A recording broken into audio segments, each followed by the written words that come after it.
নমস্কার, নববার্তা বাংলা নিউজে সবাইকে স্বাগত জানাই।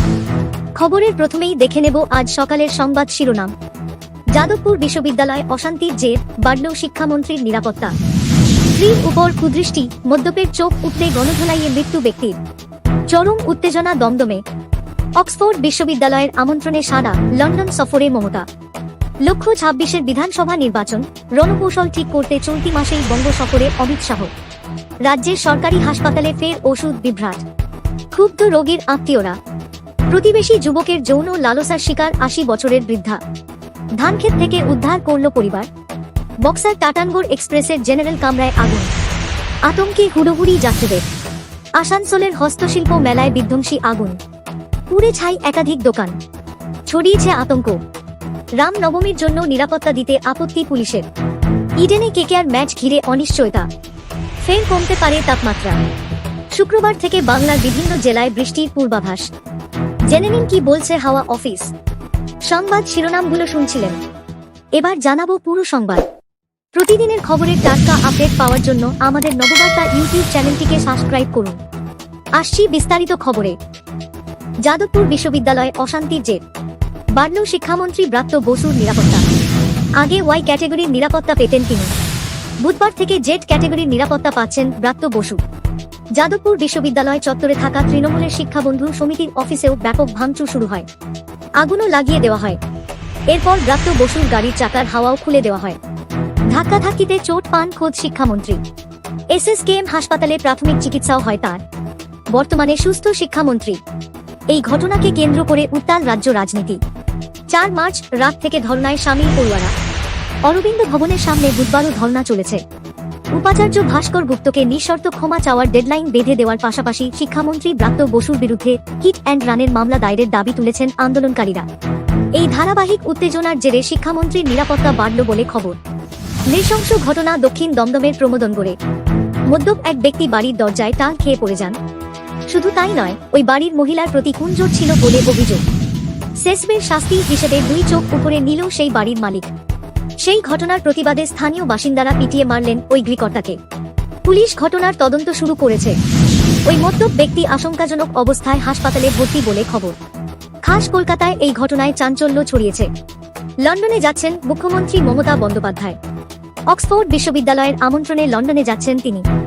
আগামী 21 মার্চ দুবাই হয়ে লন্ডনে যাবেন মমতা। সূত্রের খবর, এবারের বিদেশ সফরেও শিল্প নিয়ে হতে পারে বৈঠক। রাজ্যে ক্ষমতার আসার পর থেকে বিশ্ববঙ্গ বাণিজ্য সম্মেলন আয়োজন করেন মমতা বন্দ্যোপাধ্যায়। দেশ বিদেশের অগণিত শিল্পপতি যোগ দেন বৈঠকে। বিনিয়োগও আসে। গত 2023 সালে বিদেশের মাটি থেকে লগ্নি টানতে স্পেন সফরে গিয়েছিলেন রাজ্যের মুখ্যমন্ত্রী মমতা বন্দ্যোপাধ্যায়। সেবার ব্যাপক লগ্নিও আসে। এবার অক্সফোর্ড বিশ্ববিদ্যালয়ের আমন্ত্রণে লন্ডন সফরে বাংলার মুখ্যমন্ত্রী। সূত্রের খবর, ব্রিটেনের শিল্প বৈঠকও করার কথা তার।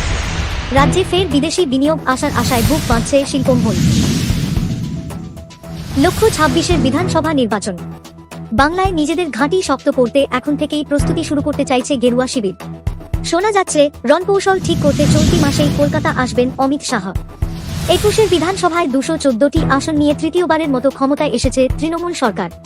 তবে 26-এর নির্বাচনে তৃণমূলকে 1 ইঞ্চি জমি ছাড়তেও রাজি নয় বিজেপি। সেই কারণে চলতি মাসেই কলকাতায় আসবেন অমিত শাহ। কথা বলবেন বঙ্গ বিজেপির নেতাদের সঙ্গে। যদিও এখনও এই সফরের দিনক্ষণ জানা যায়নি, তবে এই সফর অত্যন্ত তাৎপর্যপূর্ণ বলেই মনে করছে ওয়াকিবহল মহল। এদিকে 26কে পাখির চোখ করে ইতিমধ্যেই নির্বাচনের রুটম্যাপ তৈরি করতে শুরু করেছে তৃণমূল। প্রতিপক্ষকে পরাস্ত করতে রণকৌশল ঠিক করছে নেতৃত্ব। নেতাজি ইন্ডোরের মেগা বৈঠক থেকে দলের সমস্ত স্তরের নেতাকর্মীদের একাধিক নির্দেশ দিয়েছেন তৃণমূল সুপ্রিমো মমতা বন্দ্যোপাধ্যায়। একইভাবে অন্যান্য দলগুলো বিধানসভা নির্বাচনকে পাখির চোখ করেছে, প্রস্তুতি নিতে শুরু করেছে। মালবাজার সুপার স্পেশালিটি হাসপাতালের দেওয়া ওষুধ ঘিরে বিভ্রান্তি। ওষুধ বোতলের গায়ে তৈরির তারিখ লেখা আগামী সেপ্টেম্বর মাস, যা নিয়ে তীব্র উত্তেজনা মালবাজার শহরে। কি করে এই ওষুধ হাসপাতালে এলো তা নিয়ে উঠছে একাধিক প্রশ্ন। ব্যবস্থা নেওয়া হয়েছে বলে জানিয়েছে হাসপাতাল কর্তৃপক্ষ। এই ঘটনার পর একাধিক প্রশ্ন উঠতে শুরু করেছে। মার্চের প্রথমে কিভাবে সেপ্টেম্বর মাসের ওষুধ হাসপাতালে এলো? অনেকের সন্দেহ প্রকাশ করছে, এটা কি শুধুই একটি অনিচ্ছাকৃত ভুল, নাকি অন্য কোনো কারণ রয়েছে। অনেকের দাবি, চা বাগান সহ গ্রামীণ এলাকার মানুষজন ওষুধ নেওয়ার সময় দামটাও সঠিকভাবে দেখেন না, সেখানে ওষুধের তারিখ তো অনেক দূরের কথা। সেই জায়গায় দাঁতের ওই একই ওষুধ আরও অনেককে দেওয়া হয়ে থাকলে তা অবশ্যই দুশ্চিন্তার হয়ে দাঁড়াবে বলেই মনে করছে ওয়াকিবহল মহলে। ফের ধর্ষণের অভিযোগে উত্তপ্ত জলপাইগুড়ি। এক যুবকের যৌন লালসার শিকার হলেন ৮০ বছরের এক বৃদ্ধা। ন্যাক্কারজনক ঘটনাটি ঘটেছে জলপাইগুড়ির ময়নাগুড়ির দোমোহনী এলাকায়। ঘটনায় উত্তেজনা ছড়িয়েছে এলাকায়। পুলিশ সূত্রে জানা গিয়েছে অভিযুক্ত যুবক বৃদ্ধার প্রতিবেশী। বুধবার ভোরে ওই যুবক নেশাগ্রস্ত অবস্থায় বৃদ্ধাকে বাড়ি থেকে তুলে ধান খেতে নিয়ে যায়। সেখানেই বৃদ্ধার উপর শারীরিক নির্যাতন চালানো হয় বলে অভিযোগ। তারপর বৃদ্ধাকে সেখানেই ফেলে পালিয়ে যায়। এদিকে বৃদ্ধাকে বাড়িতে না পেয়ে খোঁজাখুঁজি শুরু করেন পরিবারের সদস্যরা। তাঁরাই ধান খেতের পাশে বৃদ্ধাকে অচৈতন্য অবস্থায় উদ্ধার করেন। তড়িঘড়ি তাঁকে জলপাইগুড়ি মেডিকেল কলেজের সুপার স্পেশালিটি হাসপাতালে ভর্তি করা হয়েছে। সেখানেই চিকিৎসাধীন তিনি। ময়নাগুড়ি থানার আইসি সুবল ঘোষ জানিয়েছেন, অভিযোগ পাওয়ার পর প্রতিবেশী যুবককে গ্রেপ্তার করা হয়েছে। তাকে আজ বৃহস্পতিবার জলপাইগুড়ি আদালতে হাজির করা হবে। ঘটনায় ব্যাপক চাঞ্চল্য ছড়িয়েছে এলাকায়। দোষীর উপযুক্ত শাস্তির দাবি করেছেন পরিবার ও প্রতিবেশীরা। ফের ট্রেনে আগুন, আতঙ্ক। পুরুলিয়ায় ছড়া এলাকায় টাটাগামী বক্সার টাটানগর এক্সপ্রেসে আগুন। ট্রেনটির জেনারেল কামরার বাথরুমে আগুন লাগে। ট্রেনটিকে থামিয়ে আগুন নেভানোর কাজ শুরু হয়। ঘটনায় যাত্রীদের মধ্যে তীব্র আতঙ্ক ছড়িয়েছে। রেল সূত্রে জানা গিয়েছে, দক্ষিণ পূর্ব রেলওয়ের আদ্রা ডিভিশন এলাকায় দুর্ঘটনাটি ঘটে। পুরুলিয়ার ছড়া পেরিয়ে লেদাবেড়া এলাকায় ঝাড়খণ্ডের টাটানগরগামী ট্রেনের জেনারেল কামরার বাথরুমে কালো ধোঁয়া দেখতে পারেন যাত্রীরা। তারা ট্রেনের চেন টেনে গাড়িটিকে থামান। ছুটে আসেন ট্রেনে থাকা রেলের কর্মীরা। খবর দেওয়া হয় ছড়া স্টেশনে। ছুটে আসেন রেলের আধিকারিকরা। দুর্ঘটনার জেরে ট্রেনটি ঘণ্টা দুয়েক দেরিতে চলছে। পুরুলিয়ার জেলাশাসক অভিজিৎ বন্দ্যোপাধ্যায় বলেন, ঘটনার খবর পাওয়ার পর দমকল ও স্থানীয় পুলিশ ঘটনাস্থলে যায়। দ্রুততার সঙ্গে কাজ করা হয়েছে। ঘটনায় হতাহতের কোনো খবর নেই। বড়সড় দুর্ঘটনা থেকে বাঁচা গেলেও এই ঘটনায় আরও একবার যাত্রী নিরাপত্তা নিয়ে প্রশ্ন উঠতে শুরু করেছে। আসানসোলের হস্তশিল্প মেলায় বিধ্বংসী আগুন। মুহূর্তে আগুন ছড়িয়ে পড়ে এলাকায়। পুড়ে ছাই একাধিক দোকান। বিপুল ক্ষয়ক্ষতির আশঙ্কা।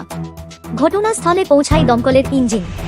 প্রাথমিক অনুমান, বুধবার দুপুরের দিকে মেলার এক খাবারের দোকানে আগুন লাগে। তা থেকে আশেপাশের দোকানে আগুন ছড়িয়ে পড়ে। মেলায় দোকান দেওয়া মালিকদের অভিযোগ, মেলায় কোনো দমকলের ব্যবস্থা করা হয়নি। ঘটনার পর 1 ঘণ্টা পরে দমকল আসে বলেও অভিযোগ করেছেন তাঁরা। দমকল তাড়াতাড়ি আসলে বিপুল ক্ষয়ক্ষতি আটকানো যেত বলে দাবি করেছেন তাঁরা। এক ব্যবসায়ী বলেন, মেলাতে খাবারের দোকান থেকে আগুন ছড়াতে শুরু করে। আগুন লাগার পর আমরাই বালতি নিয়ে আগুন নেভানোর কাজ শুরু করি। দমকল আসেনি। প্রচুর টাকার ক্ষয়ক্ষতি হয়ে গেল। আরও এক মহিলা ব্যবসায়ীর দাবি, আগুন লাগার প্রায় 40 থেকে 45 মিনিট পর দমকল আসে।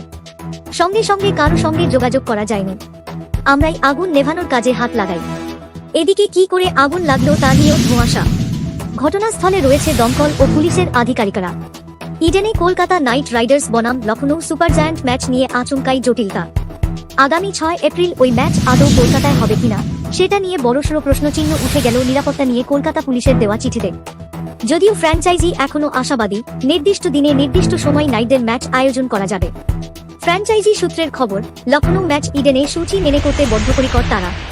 দরকারে সিবি এবং কেকেআরের তরফে পুলিশের উপরমহলে কথা বলা হতে পারে। নিজেদের যুক্তি তারা পুলিশের কাছে তুলে ধরতে চান। প্রয়োজন পড়লে খোদ শাহরুখ খানও বিষয়টিতে হস্তক্ষেপ করতে পারে। তবে এখনই অতদূর ভাবা হচ্ছে না। নাইট শিবির আশাবাদী, সময় মতোই ম্যাচ করানো যাবে। এবার নজর রাখবো আজকের আবহাওয়ার খবরে। রাজ্যের আবহাওয়া যেন এক অনিশ্চিত অবস্থার মধ্যে দিয়ে চলছে। শীত পুরোপুরি বিদায় নেয়নি, আবার গ্রীষ্ম পুরোদমে পৌঁছয়নি। এই পরিস্থিতিতে হাওয়া অফিস জানিয়েছে, দক্ষিণবঙ্গে আপাতত বৃষ্টির সম্ভাবনা না থাকলেও তাপমাত্রা সামান্য কমতে পারে। তবে সপ্তাহের শেষে ফের তাপমাত্রা বেড়ে গরমের অনুভূতি তীব্র হবে। আবহাওয়া দপ্তরের পূর্বাভাস অনুযায়ী আগামী কয়েকদিন দক্ষিণবঙ্গের আকাশ মোটামুটি পরিষ্কার থাকবে। দিন ও রাতের তাপমাত্রা কিছুটা কমলেও সপ্তাহের মাঝামাঝি হালকা শীতের আমেজ থাকতে পারে। কিন্তু উইকেন্ডের দিকে তাপমাত্রা বেড়ে গরমের প্রভাব বাড়বে। দক্ষিণবঙ্গের বিপরীতে উত্তরবঙ্গে আবহাওয়ার ধরন একেবারে আলাদা। আবহাওয়া দপ্তর জানিয়েছে, শুক্রবার থেকে মঙ্গলবার পর্যন্ত দার্জিলিং ও পার্বত্য এলাকায় বজ্রবিদ্যুৎ সহ বিক্ষিপ্ত বৃষ্টির সম্ভাবনা রয়েছে। তবে এই বৃষ্টি তাপমাত্রায় উল্লেখযোগ্য পরিবর্তন আনবে না। রাজ্যে এই মুহূর্তে শীত ও গ্রীষ্মের মাঝামাঝি পরিস্থিতি চললেও আগামী দিনে গরমের দাপট বাড়বে বলে স্পষ্ট ইঙ্গিত দিয়েছে হাওয়া অফিস। পরবর্তী সংবাদ দেখার আমন্ত্রণ জানিয়ে এখনকার মতো শেষ করছি। নববার্তা বাংলা সংবাদ দেখতে এবং অথেন্টিক টাটকা খবরের জন্য চ্যানেলটিকে সাবস্ক্রাইব করে রাখুন। ধন্যবাদ সবাইকে।